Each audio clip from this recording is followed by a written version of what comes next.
posso lembrá-lo do fato que você não é deste mundo. Você foi feito para ser diferente. Você foi escolhido para ser separado.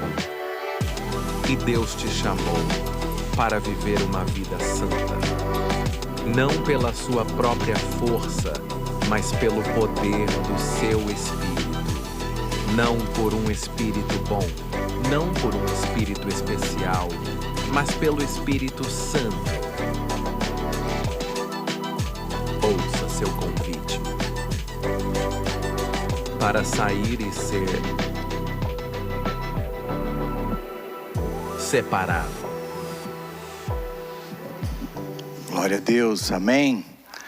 Amém. Vou pedir para acender aquela luz ali, ó, de baixo, onde a Reila está, e apagar lá atrás. Lá não está aberto ainda, tem vários locais aqui na frente, se você puder estar com a gente aqui.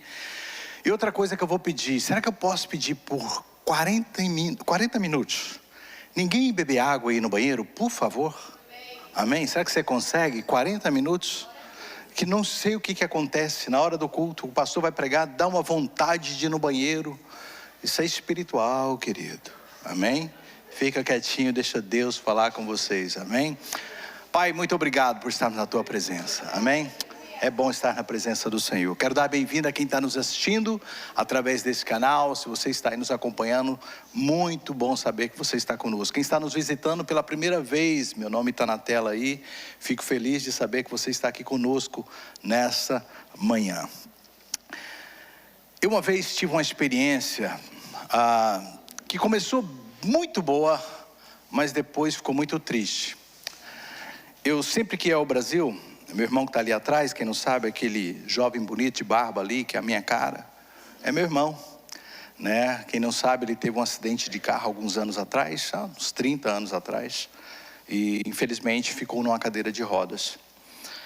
Mas ele é uma bênção na minha vida. Amo ele de todo o coração, junto com sua família.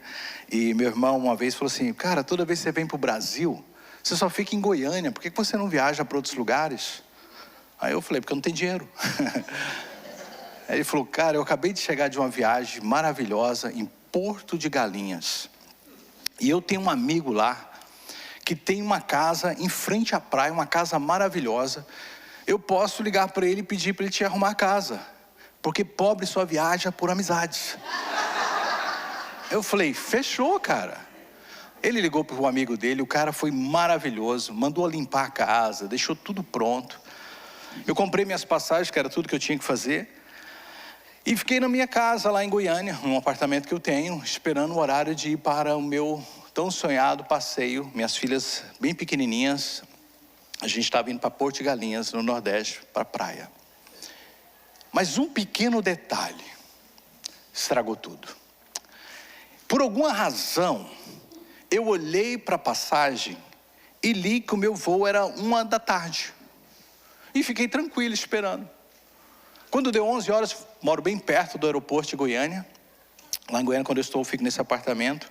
Eu falei para minha esposa: vamos embora para o aeroporto. Só que quando eu peguei a passagem, aí meus olhos se abriram. E eu falei: não acredito que eu fiz isso. A Cris, o que foi? Eu falei: não, nada não, só um pequeno detalhe. Eu vou ali no aeroporto e já volto. Ela falou: mas você está indo sem a gente? Eu falei: não, parece que deu algum problema no voo aqui, eu vou lá resolver. Queridos, eu corri para o aeroporto. O meu voo, que eu achei que era 1h, era 10 da manhã. E eu fui tão burro, porque no Brasil não usa 1h, usa 13 horas. E eu olhei assim, quando eu li, acho que naquela época eu estava descobrindo que eu precisava de óculos. Eu vi 1:00, mas era 10:00, era 10 da manhã. Eu corri no aeroporto, tentei resolver, mas como eu disse, pobre só compra passagens promocionais. Eu perdi aquelas mais baratas, que a mulher falou: olha, você perdeu o voo já saiu 10 horas, eles já estão longe daqui. Eu falei: não tem outra. Ela falou: só se eu comprar outro. Para quando? Tem daqui 2 dias. Eu falei: meu Deus, vou resolver isso de um outro jeito. Aluguei um carro rapidamente e resolvi ir para Caldas Novas. Pequeno detalhe, diferença mínima: Porto de Galinhas, Caldas Novas. Cheguei em casa e falei, vamos embora. As minhas tudo pronta, a Cris com mala pronta. Ela falou, bora. Ela falou, nossa, você demorou no aeroporto. Eu falei assim, é porque nós perdemos o voo. Ela falou, e esse carro? Eu falei, acabei de alugar. Para onde nós estamos indo? Eu falei, para Caldas Novas. Você é louco. Eu falei assim, não vou perder uma viagem. A gente vai fazer alguma coisa. Mas a história eu conto para dizer que às vezes um pequeno detalhe me tirou de um lugar muito bacana e poderia ter sido umas férias maravilhosas em nossas vidas. Às vezes são os detalhes que nos tiram de fora de grandes oportunidades. Nós estamos numa série chamada Separados, vocês acabaram de assistir o vídeo. Nós começamos nossa jornada nessa série explorando o chamado à santidade, a promessa que Deus tem para nós a respeito de uma vida santa. Nós lemos em Atos 1:8 que Jesus disse aos seus discípulos para ficarem em Jerusalém até que eles fossem revestidos de poder do alto. Era uma promessa da verdadeira santidade que era vinda do Espírito Santo. Semana passada nós vimos o cumprimento, a experiência com a santidade, experimentando a santidade, experimentando a presença do Espírito Santo em nós. E nós falamos a respeito dessas fases que o Espírito Santo está em nós. Quando nós aceitamos a Jesus e quando nós nos entregamos para sermos cheios e controlados totalmente pelo Espírito Santo. Se você não assistiu essa mensagem, encorajo que você vá no nosso canal do YouTube, você que está nos assistindo, e conheça um pouco das histórias a respeito da nossa igreja e também das mensagens que o Senhor tem nos dado. Hoje nós estamos na nossa terceira semana, vamos concluir na semana que vem essa série. E o tema da minha mensagem de hoje é por que devemos ser santos. Eu tenho um texto que está aí para vocês em Mateus 22, nós vamos ler esse texto. Ele é bem longo, é uma parábola que Jesus conta do versos 1 a 14. E o texto diz o seguinte: então Jesus, respondendo, tornou a falar-lhes em parábolas, dizendo: o reino dos céus é semelhante a um certo rei que celebrou as bodas de seu filho. E enviou seus servos a chamar os convidados para as bodas. E estes não quiseram vir. Depois enviou outros servos dizendo: dizei aos convidados, eis que tenho o meu jantar preparado, os meus bois e cevados já mortos e tudo já pronto. Vinde às bodas. Eles, porém, não fazendo caso, preste atenção nessa palavra, foram para o seu campo, outro para o seu negócio, e outros, apoderando-se dos seus servos, o ultrajaram e o mataram.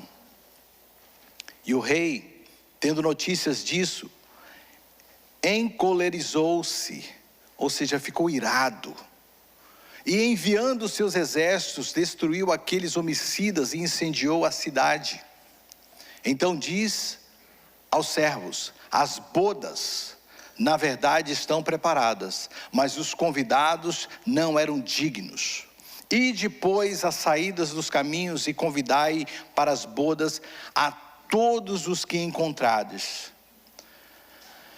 E os servos, saindo pelos caminhos, ajuntaram todos os quanto encontraram, tanto os maus como bons, e a festa nupcial foi cheia de convidados. Verso 11: e o rei, entrando para ver os convidados, viu ali um homem que não estava trajado com as vestes de núpcias, e disse-lhe: amigo, como entrastes aqui, não tendo veste nupcial? E ele emudeceu. Disse então o rei aos seus servos: amarrai-o de pés e mãos, e levai-o e lançai-o nas trevas exteriores. Ali haverá pranto e ranger de dentes, porque muitos são chamados, mas poucos escolhidos. Vamos orar para que o Espírito Santo fale conosco a respeito dessa palavra. Pai, nós te louvamos pela tua palavra, te louvamos por estarmos aqui esta manhã, fomos escolhidos para estar neste lugar. Obrigado pelo privilégio que temos, ó Deus, de ouvir o Senhor através dessa palavra. Pedimos que o Senhor tire agora toda a distração, todo obstáculo, toda a dureza, E que o Senhor possa falar aos nossos corações, tanto aos que estão aqui presentes, quanto àqueles que nos ouvem através da internet. É o que te pedimos, em nome de Jesus. E todos digam: amém. Jesus usou parábolas várias vezes na sua vida para falar a respeito do reino de Deus e outros assuntos. A parábola que nós acabamos de ler é a parábola das bodas e diz respeito a um convite de casamento. Para quem entende um pouco, essa ilustração é uma ilustração a respeito da morada no céu que nós um dia teremos com o Senhor. E quem entende claramente sabe que essa parábola está falando a respeito primeiro dos judeus que rejeitaram a Cristo, que rejeitaram o convite. E Deus abriu o convite a todos nós, gentios, que não tínhamos a oportunidade de sermos chamados para essa festa. Essa parábola também ilustra uma festa, um convite muito importante. Para qualquer pessoa ser convidado para essa festa, era algo de grande alegria, porque era um momento especial. Era um convite do príncipe que estaria se casando. Era um privilégio poder ver que iria continuidade da realeza, presenciar esse fato. Já era motivo de grande alegria. Os convidados então que foram escolhidos, como eu disse, os judeus possivelmente eram líderes, pessoas importantes, nobres, religiosos, cidadãos de grande importância, com negócios, mas mesmo assim, eles rejeitaram o convite. O texto diz que os convidados rejeitaram por questões materiais. Eles estavam ocupados com seus afazeres. Isso deixou o rei com muita raiva, ao ponto dele ter enviado os seus exércitos para punir aquelas pessoas que não só ficaram rejeitando o convite, mas mataram os mensageiros que foram convidar. É interessante porque as pessoas às vezes têm raiva do mensageiro. Eu não sei, hoje em dia quase não recebemos correspondências, mas quando chegam as contas na sua casa, você fica com raiva, porque são contas, não é verdade? Eu fico orando um dia que vai chegar um cheque, mas não chega cheque, só chega cobrança. Mas nem por isso eu fico com raiva do carteiro. O carteiro só está fazendo o seu trabalho de entregar a correspondência, entregar a nossa dívida. É nossa, tem que ser entregue a nós. Tem pessoas que ficam com raiva do pastor, que está entregando a mensagem. Eu sou apenas um mensageiro, amém? Mas a correspondência é para você. Diz que ele mandou, depois dessa situação triste de ter matado os seus servos, ele mandou então que outros fossem enviados. E se você pegar a história de Israel, é bem isso que aconteceu. Deus enviou vários mensageiros, vários profetas, vários homens. Foram enviados para dizer a Israel, para se arrepender e se preparar e se tornar a nação de Deus, se tornar separados para Deus. E em várias ocasiões, o que Israel fez foi rejeitar esses profetas e matá-los. Então, a história se continua porque Deus, ele afirma como afirma esse rei: a festa vai acontecer de uma maneira ou de outra, com uns ou com outros. Deus tem um banquete preparado para a humanidade que se perdeu. Acontece que as pessoas que chegaram depois foram bem recebidas, e o texto é claro em dizer que eram pessoas boas e más, tanto servos bons como ruins, todos foram convidados. E uma pessoa entrou ali, mas só tinha um detalhe, um pequeno detalhe, que fez com que ela fosse retirada daquele lugar. Como na minha história do voo para Pernambuco, Porto de Galinhas, às vezes um detalhe, um pequeno detalhe, impede a gente de desfrutar de uma grande festa. Diz que esse homem não estava com os trajes adequados para aquela ocasião. Ele não estava propriamente vestido para aquela festa. Ele aceitou o convite, mas foi de qualquer maneira. Ele achou, pelo fato de ter sido convidado, estava tudo bem, ele podia estar ali de qualquer maneira. Mas essa história está aqui para nos mostrar que não é bem assim.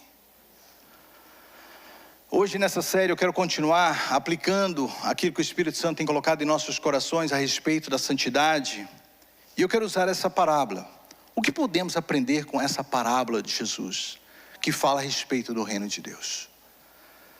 A primeira coisa que eu quero usar essa manhã é uma ilustração para dizer que santidade é uma vestimenta. Diga comigo, santidade é uma vestimenta.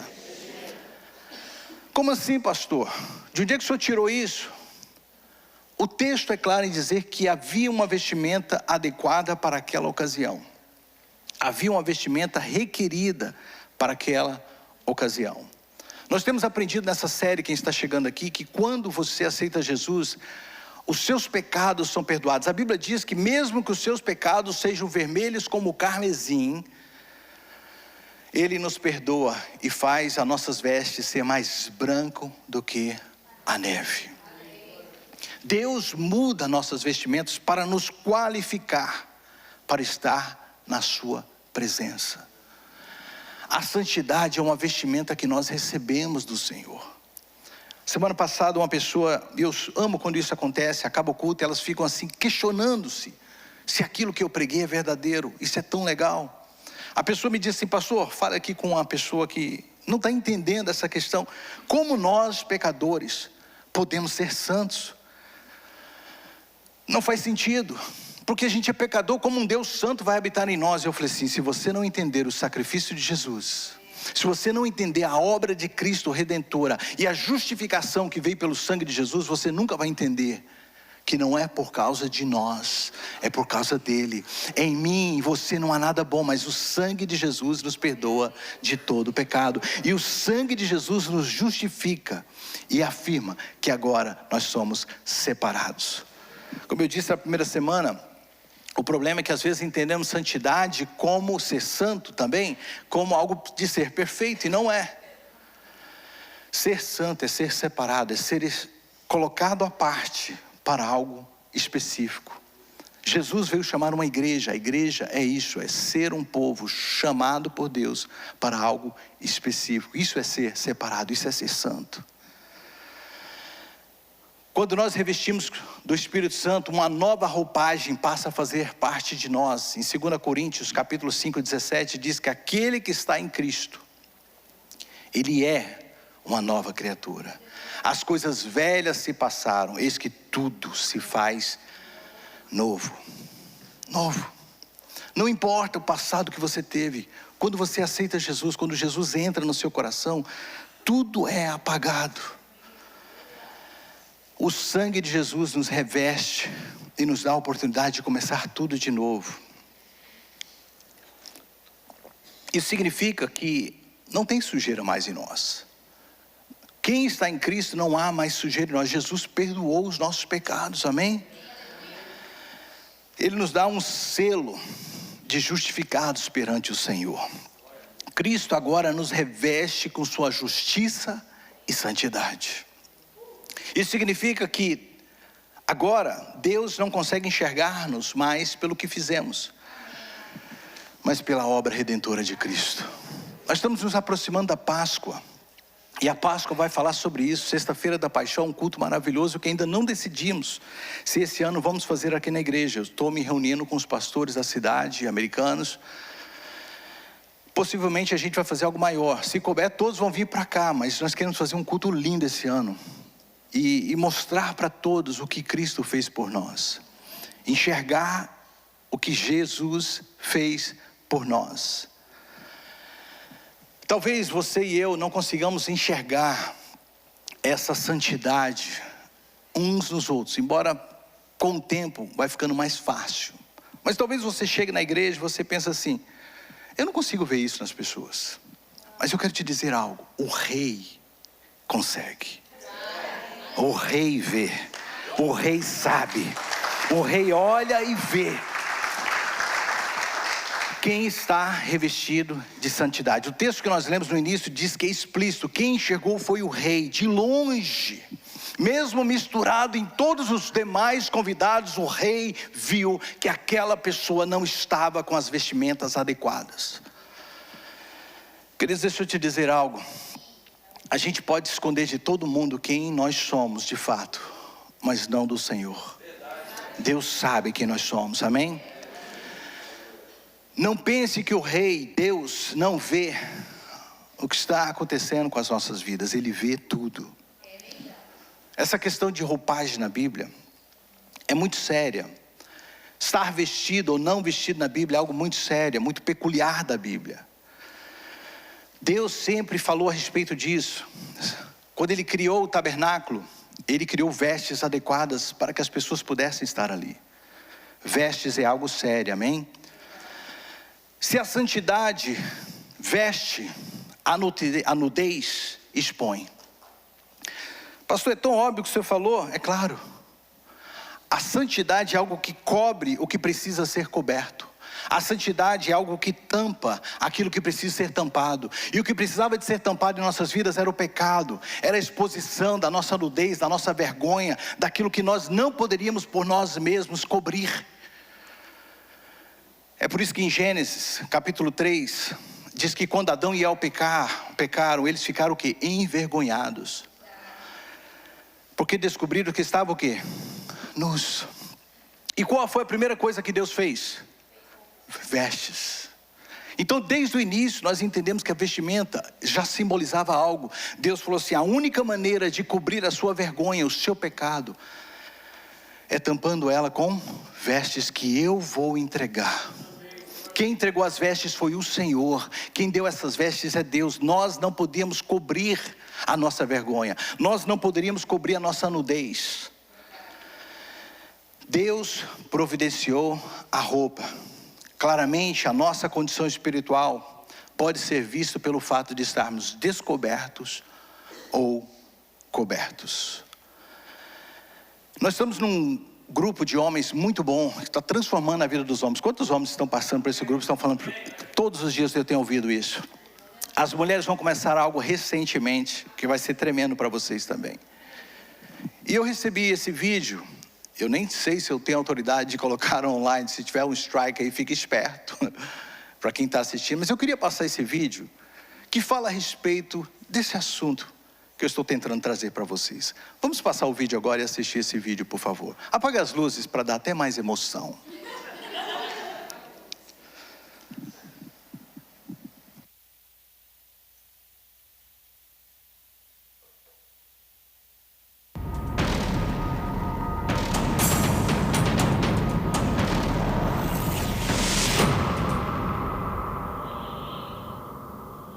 Olá, tudo bem?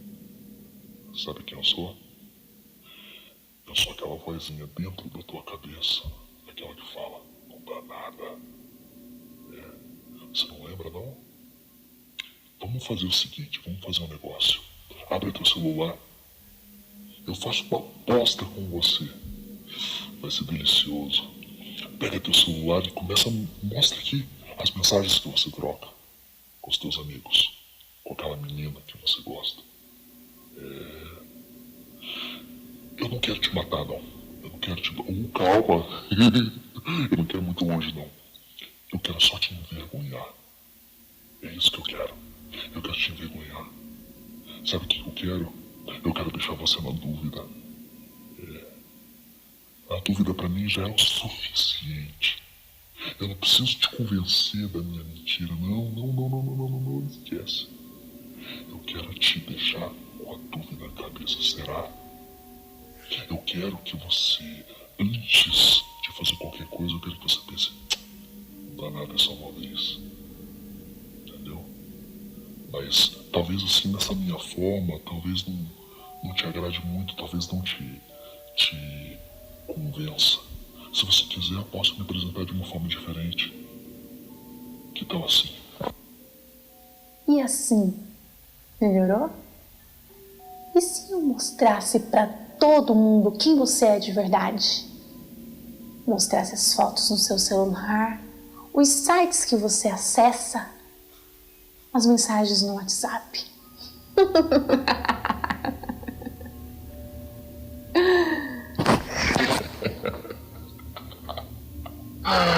Isso é muito divertido.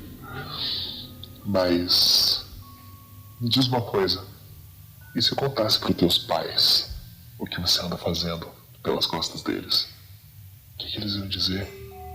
Oh, filhinho. Não, melhor não, né? Melhor não. Deixa assim. Deixa, eu não vou contar nada. Não vou contar nada. Sabe por quê? Porque eu quero te dar a salvação. É isso que eu quero. Eu quero te ver derrotado. Porque eu não quero que você leia a Bíblia. Eu não quero que você vá na igreja. Você não pode ir para a igreja. Afinal de contas, que mal tem se eu não estou prejudicando ninguém? Não é mesmo? Ué, afinal de contas, você não está prejudicando ninguém. Você só quer ser... Eu só quero ver você feliz. Veja, eu sou teu amigo. Entendeu? Eu sou o seu amigo. Porque eu sim quero te ver feliz. Sabe quem que eu sou? Você ainda não entendeu? Sabe de nada, inocente. Vem aqui, vem. Eu sou o pecado. Para acender as luzes. A gente assistiu esse vídeo na uma das nossas classes de homens. Porque muitas vezes a gente não se dá conta do que o pecado quer fazer com a gente. O pecado quer nos envergonhar, quer expor você. Ele quer te colocar como um fato de verdade estar nu. Porque todos nós nos cobrimos porque a nossa intimidade, a nossa nudez é algo que a gente não quer expor. Desde o início foi assim. Mas o pecado, ele tenta fazer exatamente isso. Ele tenta nos expor. Tanto o pecado como a santidade nos expõem. Ninguém consegue esconder o pecado, principalmente de Deus. Hebreus 4:13 diz o seguinte: nada em toda a criação está oculto aos olhos de Deus. Tudo, porém, está o quê? Descoberto, exposto diante dos olhos daquele a quem havemos de prestar contas. Nada está oculto aos olhos de Deus. Mas a verdade também é que a santidade expõe, não só o pecado. Então o pecado quer te expor, mas a santidade também te expõe. A santidade revela agora uma nova identidade, uma nova maneira de viver. Em 2 Reis 4:9 tem a história daquela mulher que via Eliseu passando. E o texto é claro em dizer, ela disse ao seu marido: vejo que este que passa sempre por nós é santo homem de Deus. O pecado expõe a nossa vergonha, mas a santidade expõe a grandeza de Deus, a vontade de Deus. O pecado quer nos envergonhar, mas Deus quer nos glorificar com Ele. O pecado quer mostrar para o mundo que nós somos uma vergonha, que nós somos derrotados, que nós somos falhos. Mas Deus quer nos revestir da sua santidade, a fim de que as pessoas observem que você e eu somos pessoas de Deus. Amém? Que possamos, ao ser olhado por outros, despertar nelas que há algo diferente dentro de nós, que há algo diferente em nossas vidas. Não podemos pensar que santidade ou ser separado é uma questão menos importante, não é.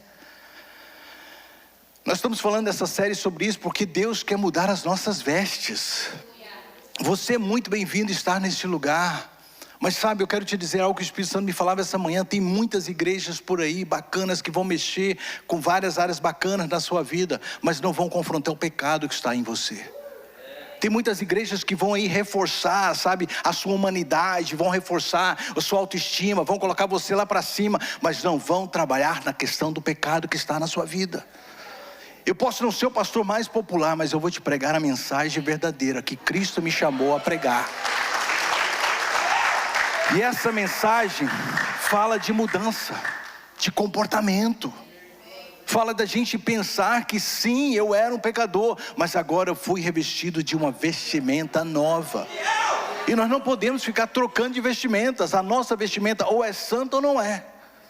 Ou fomos separados para Deus. Eu mentia, agora eu não minto mais. Eu pecava, agora eu não peco mais. Eu roubava, agora eu não roubo mais. Eu adulterava, agora eu não adultero mais. Minhas vestimentas foram trocadas. As pessoas são bem-vindas a estar na igreja, mas aqui elas precisam ser confrontadas com a realidade de quem elas são. Eu costumo dizer que a Bíblia, ela não é nada mais, nada menos do que um espelho. E aquilo que você não gostar, é porque é um reflexo do que está em você. E Deus não está te mostrando para te expor, mas mostrando para te dar a oportunidade de mudar isso, de transformar isso. O Espírito Santo nos aponta o erro para dizer: filho, eu tenho algo novo para você. Eu tenho algo diferente para você. Eu quero fazer de você um testemunho, não uma vergonha. Amém? Então a primeira coisa, santidade é uma vestimenta. Se ela é uma vestimenta, ela também serve para algo muito especial. Santidade é uma proteção. Diga comigo, proteção. Para quem está nos assistindo do Brasil, talvez não saiba, mas nós vivemos numa área que é sempre muito frio. Ao ponto que não dá para você sair de casa sem levar uma jaqueta, não importa a época do ano. Se você não aprendeu isso ainda, você já vai descobrir logo logo. Você sai de camiseta e bermuda, daqui a pouco muda tudo e você está morrendo de frio. E a vestimenta é o quê? Uma proteção. Ela nos protege contra o frio. Se o pecado expõe a nudez, a santidade nos reveste, nos protege. Quando a gente está nu, a gente está o quê? Vulnerável. Uma vez nós fomos para o México e nós estávamos num hotel. E a primeira vez que eu vi aquele seriado, eu nunca tinha visto, lá só passava isso, parece, não tinha, tentava mudar de canal, não entendia nada, mas o único que a gente entendia era esse, aquele chamado em português, Largados e Pelados. Já viram isso? É uma série que larga as pessoas no meio do nada, pelado, para elas sobreviver. Eu falei, que ideia de jirico isso, gente? Tá no lugar lá, com frio, exposto, né, a insetos, porque a roupa, ela protege. Eu pensei, a única ideia que eu vejo para isso aí é mostrar como ilustração que isso aí é o pecado que faz com a gente. Te coloca em vulnerabilidade. Coloca você em condições precárias. E quer, contudo, destruir a sua vida. Mas quando a gente se reveste com a santidade, ou seja, somos separados para Deus, uma nova postura acontece que nos garante o quê? Proteção. Que nos garante proteção. Vou mostrar para vocês, na parábola que Jesus conta, ele enfatiza que assim que aquele homem foi identificado, ele foi o quê? Retirado do palácio do rei. O texto diz, se você já leu comigo, eu não quero repetir, mas amarrai os pés, as mãos e lançai-o fora, em trevas exteriores. Ali haverá pranto e ranger de dentes. Eu não sei você, mas eu creio que uma pessoa com as mãos e os pés amarrados está o quê? Vulnerável. Eu creio que uma pessoa que está presa, ela está vulnerável. Ela está sem proteção. A primeira coisa que a gente faz quando a gente é agredido por alguém, mesmo que você não tenha nenhuma técnica de luta, é o quê? Usar as suas mãos para se defender. Isso é o ato número 1. Você o quê? Coloca algo para proteger o seu rosto, a sua face, a sua cabeça. Então, automaticamente você se protege. Quando você está em determinadas atividades, esportes, eu joguei por muito tempo paintball. Paintball é uma atividade maravilhosa, muito bom, para ver o seu nível de estresse, para saber se você aguenta realmente dor sem querer matar o outro. Porque dói demais, gente, dói demais. E existem umas roupas que protegem, né? Existem máscaras que protegem o seu rosto. E alguns usam até capacete, porque aquela bolinha na cabeça parece uma pedrada, dói demais. Então os malucos ainda vai, né? Eu ia muito. Aí eu fiquei velho, não dou conta mais. Mas sabe, a gente precisa de quê? Proteção para estar naquele lugar. Proteção para jogar aquele esporte. Não dá, de vez em quando apareciam uns heróis lá sem camisa. Pastor Renan e eu jogávamos junto, a gente olhava e falava assim, aquele lá que eu quero. Engraçadinho, deixa ele, vai pagar caro. Uma amostradinha que ia lá. A gente pegava ele. Por quê? A roupa protege, a roupa ela traz esse senso de proteção. Para o frio, contra insetos, contra tantas outras coisas. Existem roupas para nos proteger. Aquele homem, assim que ele foi o quê? Retirado, ele ficou nu. Ele ficou sem proteção. Ele ficou exposto. Porque é isso que o pecado faz. Ele nos expõe ao perigo. A vestimenta nos protege. O pecado nos expõe ao perigo. Tem muita gente que está brincando com isso. Tem muita gente que não está levando a sério. Eu gosto de ilustrar da seguinte forma. Eu não fui torcedor de futebol fanático de nenhum time, mas assisto televisão já há um bom tempo. Eu imagino que é mais ou menos, para quem é de São Paulo, corintianos e palmeirenses. Ou paulista, São Paulino e corintiano, não sei. Eu sei que se você entrar numa torcida do outro, com a camisa do outro, você morre. Não é verdade? Lá no estado de Goiás é Vila Nova e Goiás. Então se você tiver com a camisa de um no lugar do outro, você morre. Tem gente que quer bancar o super-herói. Ele vem para Cristo, mas não tira a camisa do pecado. Aí ele quer caminhar no mundo e não querer que nada aconteça com ele. Querido, você veste lá a camisa de Cristo, aí chega no mundo e você fica com a camisa do pecado. O diabo falou assim, peraí, você tirou a roupa de vestimenta de santidade? É o vídeo que nós assistimos. Eu adoro. É assim que eu quero. Eu quero te destruir. Jesus disse que o diabo veio matar, roubar e destruir. Querido, ele não está brincando com isso. Ele está para nos destruir. A Bíblia sempre apontou que Deus nos protege. Deus protege os seus. Olha o que diz o Salmo 91, o salmo mais conhecido de toda a Bíblia, talvez, junto com o Salmo 23. Se você... Eu me lembro que a minha professora de português está com o Senhor já, mas eu acho que é algo que me dá o direito de escolha, não é? Se eu quiser, não é eu já tenho, é se você se refugiar no Senhor. Então é uma condição, é condicional, é um artigo condicional. Eu sei que eu posso, mas se eu não quiser eu não pego. Mas se eu me refugiar no Senhor, de novo, se eu fizer o Senhor do Altíssimo meu abrigo, seu abrigo, amém? Amém. Nenhum mal o atingirá, nenhuma praga se aproximará da sua casa, pois ele ordenará aos seus anjos que te protejam aonde quer que você vá. Quando você faz do Senhor a sua proteção, não há vulnerabilidade, queridos. Quem anda em santidade tem proteção de Deus. É por isso que eu digo que quando algo está ruim, quando algo está acontecendo na vida de alguém, alguém fala assim, pastor, o inimigo está furioso. Aí eu pergunto assim, por quê? Aconteceu isso e isso, o diabo está furioso. Eu pergunto, tem brecha na sua vida? Não, pastor, não tem não. Então não é inimigo. Porque a palavra do Senhor garante que se eu estou em Cristo, eu estou protegido. Pastor, então o que é? O que é essas coisas que às vezes acontecem com a gente? Pode ser coisas da vida. Jesus disse que no mundo nós teríamos o quê? Aflições, coisas da vida, né? Está acontecendo. O sol nasce para todos, a palavra de Deus diz, sobre bons e ruins. Às vezes a gente, por que isso me aconteceu? Queridos, coisas da vida. Eu estava dirigindo, um carro veio e bateu no meu. Um acidente, gente. Ninguém é melhor do que ninguém, a gente está nesse mundo sujeito a tudo. E às vezes eu digo, é coisas da vida. Às vezes eu digo, é colheita também.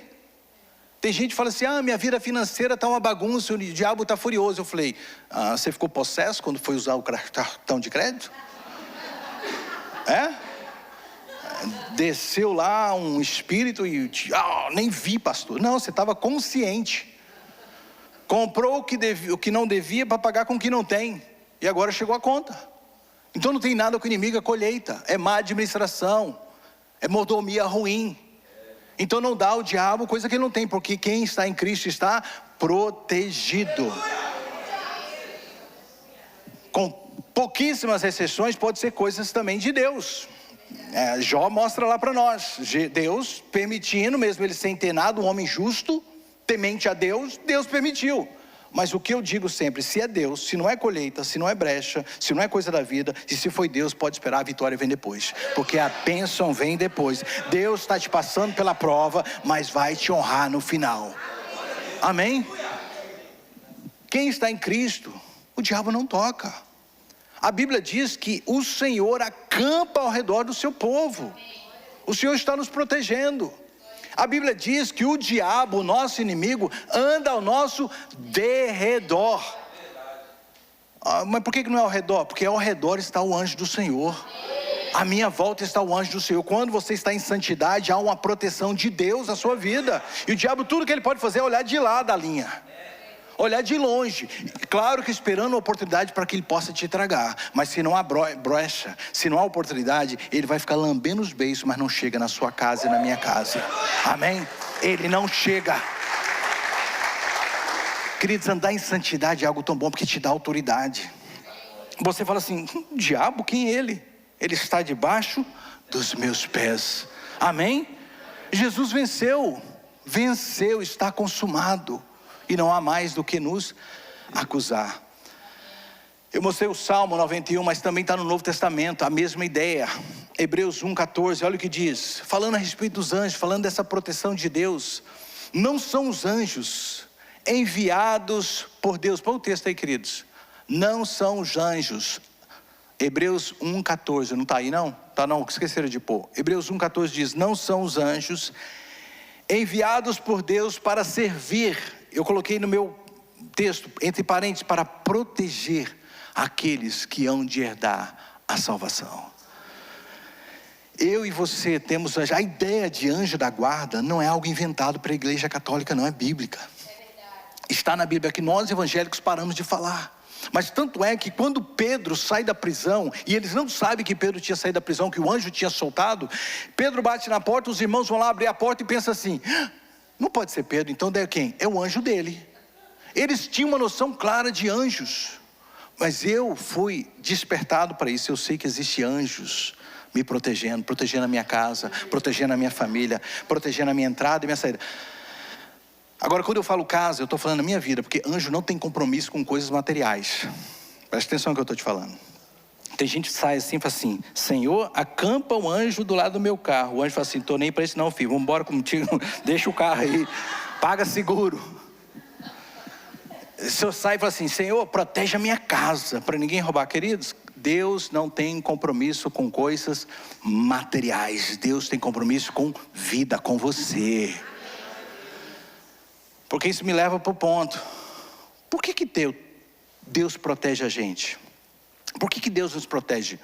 Todo lugar que é essencialmente importante, especial, tem alguma maneira uma certa proteção. Pense, por exemplo, o seu carro. A não ser que você está nessa linha de ricos, né? Mas seu carro, ele não é um conversível, na verdade. Ele tem um teto e tem janelas e portas e alarme, né? E mesmo os conversíveis estão lá com alarmes e tudo. Mas por que tem isso? Para proteger, porque é algo valioso. A gente mora na América, quem está no Brasil, a maioria das casas aqui não tem muros. Mas tem o quê? Pelo menos uma porta, né? E eu me tenho saudade da época que as portas podiam ficar destrancadas. Mas hoje nem isso mais. Mas existem portas e janelas para quê? Para proteção. Tudo que é importante tem proteção. A gente tem porta nessa igreja, a gente tem diáconos, porque é importante. A gente quer proteger. Muito mais a sua vida, muito mais você. Você não está andando nesse mundo vulnerável. Deus colocou uma muralha de proteção ao seu redor. Essa é a beleza de saber o que é a santidade. Quando Deus passa a viver em nós, quando Deus passa a habitar em nós, Ele coloca proteção, porque Ele está em nós e Ele é precioso. Amém? Ele está em nós. Por que Deus nos protege? Porque a gente é especial. O Salmo 34, verso 7 diz: o Senhor acampa ao redor dos que o temem. E porque Ele tem interesse em nos proteger, como eu disse, porque você é morada de Deus. Olha o que diz em 2 Coríntios capítulo 6, verso 14. Também não está aí não? Também não está, glória a Deus, então está lá. Não se ponha em julgo desigual com os descrentes, pois como pode a justiça ser parceira da maldade? Como pode a luz conviver com as trevas? Que harmonia pode haver entre Cristo e o diabo? Como alguém que crê pode se ligar a quem não crê?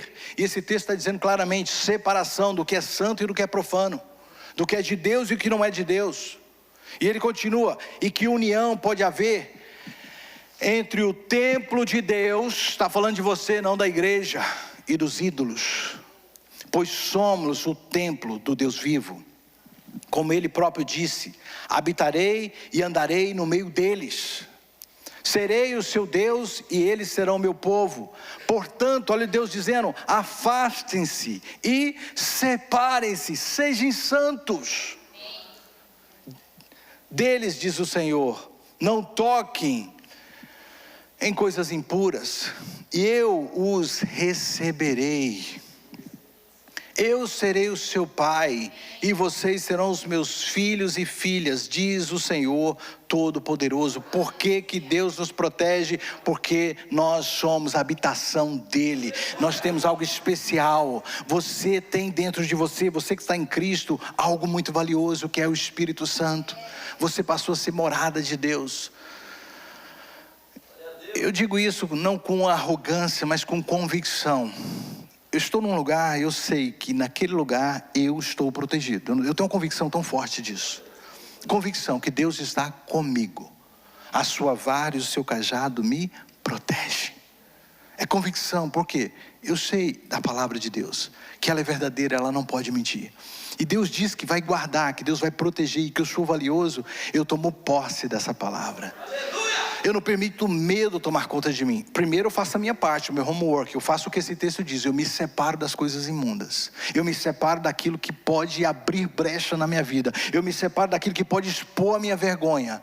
E me revisto da santidade de Deus, que nada mais é do que andar em verdade. Andar em santidade. E aquilo traz uma proteção. Só para bem rápido, como é que Deus nos protege? Deus nos protege através dos seus decretos. Deus nos protege através da sua palavra. Tem gente que acha que Deus é um estraga-prazer, principalmente quem está chegando agora. Eu me converti com 20 anos de idade, e eu tive amigos que me disseram: você é louco, melhor época da vida, quando você vai aproveitar a vida, quando você começou a entender as coisas, você vai para a igreja. Eu dou graças a Deus, que eu entreguei os meus melhores anos para o Senhor. Eu, quando tenho a oportunidade de ver meus amigos, eles andaram só em estrada de buraco, está tudo derrubadinho. Eu só no asfalto, só vida boa, sendo lavado e remido pelo sangue de Jesus. Glória a Deus. Eu dou uma olhadinha para eles e falo assim: filho, a estrada judiou, hein? Tá vendo o que deu a vida louca? Deus protege. E tem gente que acha que os decretos de Deus é para estragar prazer. Não é, para te proteger. Pense, por exemplo, no trânsito. Por que foi colocado, que é para você obedecer, sinal de pare, de virar à direita, de velocidade, semáforos? Por que foram colocados? Para estragar o prazer de você dirigir para onde que você quiser? Não, para colocar limites e nos proteger. Quando já viram vídeos de trânsito de países como Índia? Irmãos, eu não tenho chamado para a Índia, não me envia para lá. É carro em tudo que é movimento, é vaca no meio da estrada, e o pessoal desviando a vaca e não sei o que, é uma loucura. Alguns países que não tem trânsito, não tem lei de trânsito, é uma loucura, não tem ordem, e é um perigo. As leis de trânsito foram criadas para nos proteger, porque se cada um fizer o que dá na cabeça, misericórdia. Quando aparece um louco dirigindo como quer, o perigo que é. Os decretos de Deus é a maneira que Deus nos protege. Protege a sua casa, protege a sua família, protege a sua saúde, protege o seu casamento, protege as suas finanças. É assim que Deus te protege, através da lei do Senhor. E nessa lei você medita de dia e de noite. Deus não colocou essas leis para te trazer, pesar, não. Deus te trouxe essas leis para te proteger. Amém? Então, santidade é uma vestimenta. Santidade é uma vestimenta, então, portanto, nos protege. Mas, além de tudo, santidade é algo muito especial, porque ela é um requerimento para ver o Senhor. Existem roupas especiais para várias ocasiões, a não ser que você seja realmente alguém muito, muito diferente. Eu acredito que você não irá com a roupa de gala, terno, gravata para uma praia tomar banho de mar, porque a praia exige que você vista algo diferente. O mesmo acontece, você não viria para um local como uma corte, como uma igreja, com trajes de banho. Misericórdia, já pensou? Você aqui com traje de banho. Ai, maresia, tudo maresia. Nós vamos gentilmente te conduzir para fora. Porque não é adequado, esse local exige roupas, vestimentas proporcionais ao ambiente. E aqui é só um treinamento, tá bom, queridos? Você começa hoje, faz amanhã, faz depois, amém? Eu acho lindo o que o Espírito Santo faz. As pessoas chegam, às vezes, do jeito que está, e a gente tem que recebê-las da maneira que estão. Mas com o tempo, o Espírito Santo começa a trazer o quê? Uma mudança interior. E as pessoas falam assim, esse tipo de vestimento, eu já ouvi isso inúmeras vezes, e nunca foi desse púlpito. O pastor falando, tira? Não, porque essa mudança vem de dentro para fora. Eu cheguei nessa igreja com o cabelo aqui, ó, bem compridão assim, ó. Minha esposa lembra. E brinco na orelha. Agora vamos procurar o buraco da minha orelha. Olha que triste. Meu pastor nunca, embora ele era... Olha, o pastor Fernando, os últimos anos que ele esteve conosco, ele estava muito legal, gente.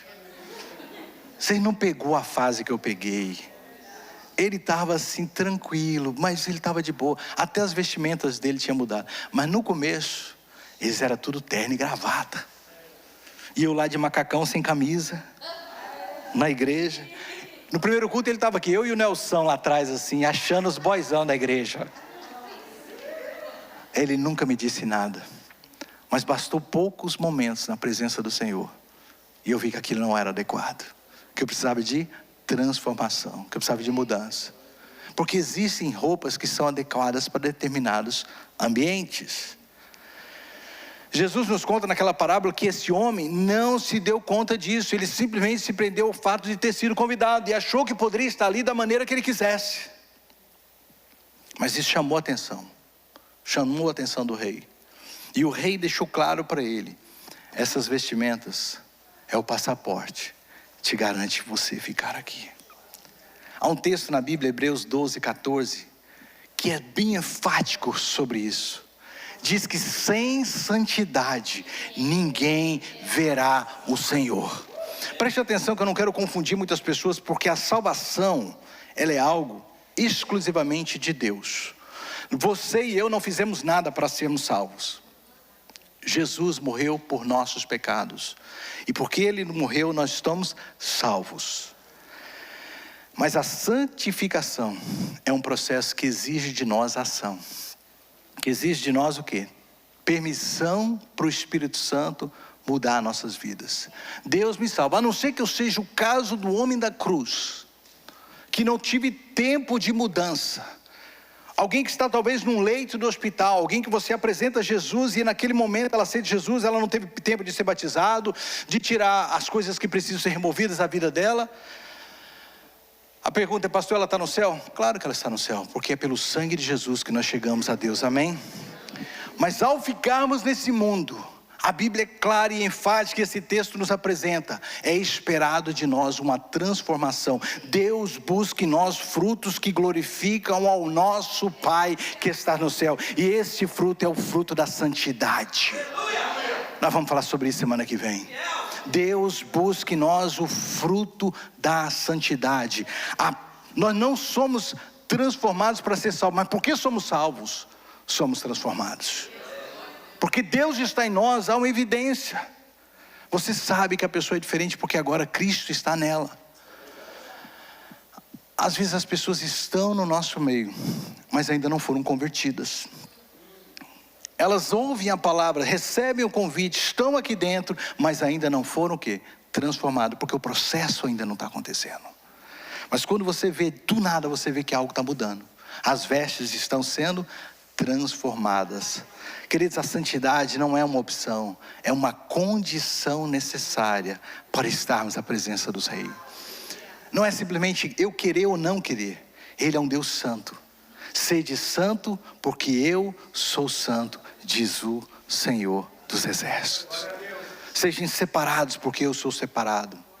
Pense comigo na tragédia que vai ser para alguns. Eu espero que ninguém que está me ouvindo aqui hoje, nem através desse vídeo, esteja entre esses. Mas a tragédia que vai ser para alguns, naquele dia ouvir, afasta-te de mim, porque não te conheço. Pessoas que vão dizer: Senhor, eu estava na igreja, eu preguei, eu cantei, eu ensinei. Jesus vai dizer: mas eu não te conheço. Não havia evidência na sua vida que mostrava santidade. É triste isso. Essas pessoas vão ser expulsas, como esse homem foi expulso da festa. Elas não vão entrar só porque foram convidadas. Apocalipse 22:14, eu estou concluindo, diz: bem-aventurados aqueles que lavam as suas vestes, suas vestiduras no sangue do Cordeiro. Queridos, lava as suas vestes no sangue do Cordeiro não é algo que você faz uma vez, mas é algo que você faz continuamente. É por isso que nós, todas as vezes que temos a ceia, a palavra de Deus diz: examine, pois, cada um a si mesmo, e então coma desse pão e beba desse vinho. É por isso que você tira um tempo para ver o que você está fazendo da sua vida. É por isso que diariamente a palavra de Deus vem até você e diz assim: como é que está o seu relacionamento com o seu Pai? E você tem a oportunidade de lavar as suas vestes no sangue do Cordeiro, para que assista o direito à árvore da vida, e entrem na cidade pelas portas. Amém?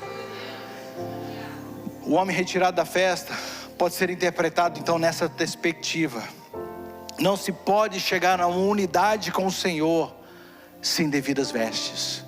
O homem daquelas vestes inadequadas deve nos fazer entender que precisamos urgentemente, como indivíduos, nos vestir com vestes santas. Precisamos receber essas novas vestes que é dada por Ele, que é em conformidade à festa dEle, não da igreja, não do que você acha, mas dEle. Ele determinou que as vestes têm que ser aquelas. E mesmo que você recebemos o convite para vir, Ele espera que você deixe Ele te transformar, deixe Ele te mudar. Podemos até aceitar o convite, porém não significa que seremos aceitos no reino, se nós não entendermos que Deus tem algo para fazer dentro de nós. Quantos estão entendendo isso? Precisamos de nos despir do velho homem, é o que Paulo vai dizer, que é segundo a natureza da carne, e nos revestir do novo homem. Precisamos deixar as práticas da injustiça e nos revestir da justiça de Deus. Eclesiastes 9:8 diz: em todo tempo, diga assim, em todo tempo, sejam alvas as tuas vestes, e nunca falte o óleo sobre a sua cabeça. Vestes e o óleo sobre a cabeça, postura e santidade interior pelo Espírito Santo. O óleo na Bíblia é símbolo do Espírito. Nunca falte o Espírito sobre a sua vida, nunca falte a convicção do Espírito. Sabe o que me entristece às vezes? Eu sei que o tempo está estendido, mas isso é tão importante. É as pessoas não se sentirem mais incômodos quando uma palavra dessa vem. A cauterização da alma está tão grande que ela acha que não é com ela. Mas em nome de Jesus nós oramos pela manhã, que toda armadilha que vai tentar te prender está caindo por terra. E Deus não está te expondo para te envergonhar, mas para te revestir de vestes novas, santas e puras. Deus não quer a sua vergonha, Deus quer a sua proteção e a sua entrada no céu. Mais um texto para nós, 1 Pedro 3:4. Ao invés da gente estar no mundo, em vez da gente estar querendo essas coisas, em vez disso, vistam-se com a beleza de que vem de dentro e que não desaparece. A beleza de um espírito amável e sereno, tão precioso para Deus. A Nova Jerusalém, o lugar que Deus está preparando para nós, enfatiza a necessidade de pureza e santidade. Mateus 5:8, Jesus diz que somente os puros de coração verão a Deus. Êxodo 19 fala quando Moisés foi instruído no Monte Sinai, Deus disse para esse povo chegar perto de mim, eles precisam de se santificar. O que eu estou falando aqui não é algo novo e só exclusivo para o Velho Testamento, é para a igreja do Senhor. A igreja que ama o louvor, que ama a palavra, que ama a comunhão, que ama estar na presença de Deus, precisa entender que santidade é um requerimento. E que Deus quer nos revestir de santidade. Então, respondendo, por que ser santo? Porque a santidade é uma vestimenta que eu preciso para tampar a minha nudez. Por que ser santo? Porque a santidade vai me proteger. Por que ser santo? Porque a santidade vai me levar até o Senhor. Hoje, Deus está aqui para mudar algumas vestes. Deus está falando com você que está me ouvindo, querendo mudar as suas vestes. Feche os seus olhos, curva a sua cabeça, deixa eu orar, concluindo esse culto. Que nós possamos responder a esse chamado com o coração aberto, disposto a sermos transformados pela graça de Deus, de uma maneira que esse evangelho que nós professamos tenha luz nas nossas vidas, nas nossas ações, que não sejam apenas palavras, mas que haja manifestação daquilo que Deus está fazendo dentro de nós. Que ao refletirmos sobre a importância da santidade, possamos abraçar esse chamado de Deus para viver uma vida santa. Você é bem-vindo a estar aqui sempre que quiser. Você sempre será bem-vindo a estar no nosso meio. Mas eu quero que você entenda que Jesus te ama tanto, te quer tanto, que Ele quer que você entenda que a santidade não é um peso que Ele vai trazer, mas uma libertação que Ele vai te dar. De olhos fechados, cabeça baixas, eu queria que apagasse as luzes, porque eu não quero te pedir que ninguém olhe para os lados agora. É algo muito pessoal, algo muito especial, que o Espírito Santo peça que eu faça agora. Queridos, nós não estamos aqui para te condenar, senão nós não pregarmos o Evangelho da salvação. Nós expomos o problema para trazer a solução. O problema é que o pecado destrói o homem, o pecado está em nós, o pecado nos acompanha, o pecado nos dá prazer. Mas Cristo morreu para pagar pelos nossos pecados.